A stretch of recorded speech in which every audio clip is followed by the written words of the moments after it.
Hey guys, what's up? Welcome back to Enchant Films. Here are 7 bars that completely failed after Jon Taffer left. Number 7, Kilkennys Irish Pub.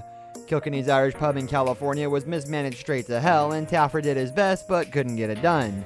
The pub got a whole new look and a new name, Breakwall, but the mismanagement of the sisters who ran the place couldn't be overcome. It didn't help that from the look of the episode, they both seemed to be sleeping with their bar manager. Taffer fixed the bar, but what he really needed to fix here was the people. On the bubble for Season 1, the Chicken Bone, renamed The Bone in Framingham, Massachusetts, remained open but struggling. They reduced their hours and closed for summertime, and word on the street is that the Framingham Health Department inspector ordered the Chicken Bone to toss all of its food and identified more than a dozen violations that pose an immediate health hazard. Get on the same page of where we want the holding company to go. Like it's kind of a mismatch of everything. Like, are we a sports bar, Irish bar, are we American saloon? Number 6, Palladino. Palladino's in Tarzana, California, which debuted at Bar Rescue in March 2018, has been sold. The bar was called Theory A Classic Parlor Bar after the Bar Rescue redesign, and Palladino ended up using the terms in different instances.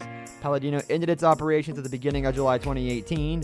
On their last working night, Palladino's also had a series of live Facebook updates from their social media account to answer any of the customers' questions.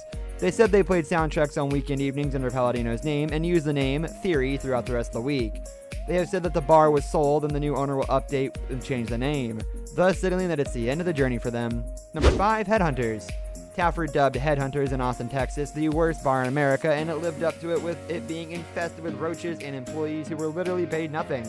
He turned it into a steampunk bar renamed Metal and Lace, for some reason, because who doesn't love Victorian-era science fiction in Austin? The awful owner eventually closed the bar, finally freeing his employees. They never really embraced a new name or gimmick.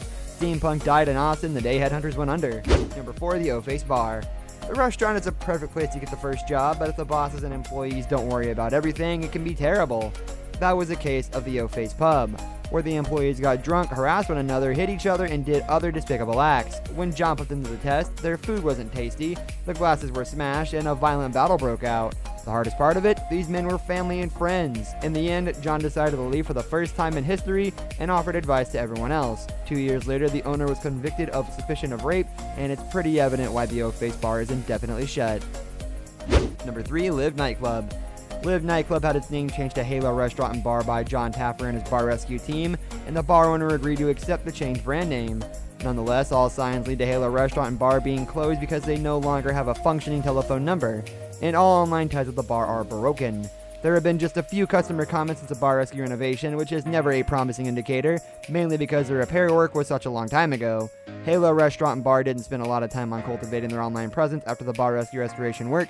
They had changed into a proper food eatery before shutting down. It's not sure if the same investors who were the ones who pursued the soul food idea or were different, but either way it is evident that the bar has ceased to operate. Number 2, J.A. Murphy. Taffer was unable to revamp and change yet another bar again. Season 2 turned out to be a tough one for him. The 4th restaurant, J.A. Murphy's in Fells Point, Baltimore, started going down just under a few months after Jon Taffer and his team rescued it. It was too late for the bar to survive, and the owners were forced to close it down. Word on the streets is that there was also extensive physical damage to the building that could not be repaired in 36 hours by a group of apparently crack and meth fueled workers. The name was changed to Murphy's Law, but it turned out to be just another charmless pub that was not saved by the Bar Rescue team. Number 1, Cashmere.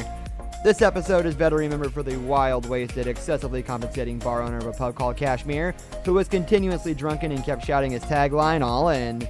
The Raleigh, North Carolina bar got its name changed to Dual Ultra Nightclub, but still closed in May 2014. They accused Taffer of not trying to understand the demographics of the neighborhood they were in, which they said had put the final nail in their coffin. Taffer is known for revamping bars all over the United States, but this bar owner did his best to destruct the business with no fault of Taffer. This brings us to the end of our video. I hope you enjoyed it. Hit like if you did, and don't forget to subscribe to our channel so you don't miss out on any of our videos in the future. Also watch the 2 videos that are on your screen because I'm sure you'll love them. With that, I'll see you in the next video.